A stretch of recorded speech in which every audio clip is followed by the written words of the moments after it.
ಮರ್ಯಾದಾ ಹತ್ಯೆಗೂ ಮುನ್ನ ಅಳಿಯ ವಿವೇಕಾನಂದನ ಇಡೀ ಕುಟುಂಬವನ್ನೇ ನಾಶ ಮಾಡಲು ತಂದೆ ಪ್ರಕಾಶ್ ಗೌಡ ಸಂಚು ರೂಪಿಸಿದ್ದ ಎಂಬ ಆಘಾತಕಾರಿ ಮಾಹಿತಿ. ದಲಿತ ಯುವಕ ವಿವೇಕಾನಂದನನ್ನ ಮದುವೆಯಾಗಿದ್ದಕ್ಕೆ 20 ವರ್ಷ ವಯಸ್ಸಿನ ಮಾನ್ಯ ಪಾಟೀಲ್ ಅವರನ್ನ ಅವರ ತಂದೆ ಪ್ರಕಾಶ್ ಗೌಡ ಕೊಡಲಿಯಿಂದ ಕೊಚ್ಚಿ ಬರ್ಬರವಾಗಿ ಕೊಲೆ ಮಾಡಿದ್ದ.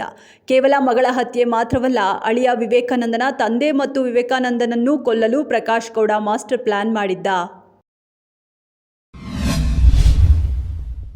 ಮದುವೆ ಚೌಟ್ರಿಗಳನ್ನೇ ಟಾರ್ಗೆಟ್ ಮಾಡಿ ಚಿನ್ನಾಭರಣ ಎಗರಿಸುತ್ತಿದ್ದ ಕನ್ನಡ ಪ್ರಾಧ್ಯಾಪಕಿ. ವಾರಪೂರ್ತಿ ಖಾಸಗಿ ಕಾಲೇಜಿನಲ್ಲಿ ಕನ್ನಡ ಪಾಠ ಮಾಡ್ತಿದ್ದ ಈಕೆ ವಾರಾಂತ್ಯದಲ್ಲಿ ಮಾತ್ರ ಕಳ್ಳತನ ನಡೆಸುತ್ತಿದ್ದು ಎಂಬುದು ಪೊಲೀಸರ ತನಿಖೆ ವೇಳೆ ಬಯಲು. ಖತರ್ನಾಕ್ ಲೇಡಿಯನ್ನ ಬಸವನಗುಡಿ ಪೊಲೀಸರು ಬಂಧಿಸಿದ್ದಾರೆ. ಸಂಬಂಧಿಕರ ರೀತಿಯಲ್ಲಿ ಮದುವೆ ಚೌಟ್ರಿಗೆ ಎಂಟ್ರಿ. ಹೀಗೆ ಅನುಮಾನ ಬಾರದಂತೆ ಎಲ್ಲರನ್ನೂ ಮಾತಾಡಿಸುತ್ತಿದ್ಲು. ಬಳಿಕ ಚಿನ್ನಾಭರಣ ಎಗರಿಸೋದಲ್ಲದೆ ಮದುವೆ ಊಟವನ್ನ ಮಾಡಿಕೊಂಡು ಎಸ್ಕೇಪ್ ಆಗ್ತಿದ್ಲು.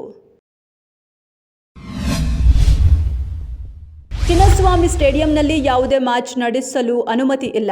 ಬೆಂಗಳೂರಿನ ಪೊಲೀಸ್ ಕಮಿಷನರ್ ಸೀಮಂತ್ ಕುಮಾರ್ ಸಿಂಗ್ ತಿಳಿಸಿದ್ದಾರೆ. ನಿಗದಿಯಂತೆ ನಾಳೆ ದೆಹಲಿ ಹಾಗೂ ಆಂಧ್ರಪ್ರದೇಶ ತಂಡಗಳ ನಡುವೆ ವಿಜಯ್ ಹಜಾರೆ ಪಂದ್ಯ ನಡೆಯಬೇಕಿತ್ತು. 15 ವರ್ಷಗಳ ಬಳಿಕ ಕಿಂಗ್ ವಿರಾಟ್ ಕೊಹ್ಲಿ ವಿಜಯ್ ಹಜಾರೆ ಟ್ರೋಫಿಯಲ್ಲಿ ಆಡುತ್ತಿದ್ರು. ಪಂದ್ಯ ಹಿನ್ನೆಲೆಯಲ್ಲಿ ಕೊಹ್ಲಿ ನೆನ್ನೆ ಬೆಂಗಳೂರಿಗೆ ಆಗಮಿಸಿದ್ರು. ಕೊಹ್ಲಿ ಆಗಮನ ಹಿನ್ನೆಲೆಯಲ್ಲಿ ಕ್ರೇಜ್ ಸಹಜವಾಗಿ ಹೆಚ್ಚಾಗಿರುತ್ತೆ. ಕೊಹ್ಲಿ ನೋಡಕ್ಕೆ ಅಂದ್ಕೊಂಡಿದ್ದ ಅಭಿಮಾನಿಗಳಿಗೆ ಆಘಾತವಾಗಿದೆ.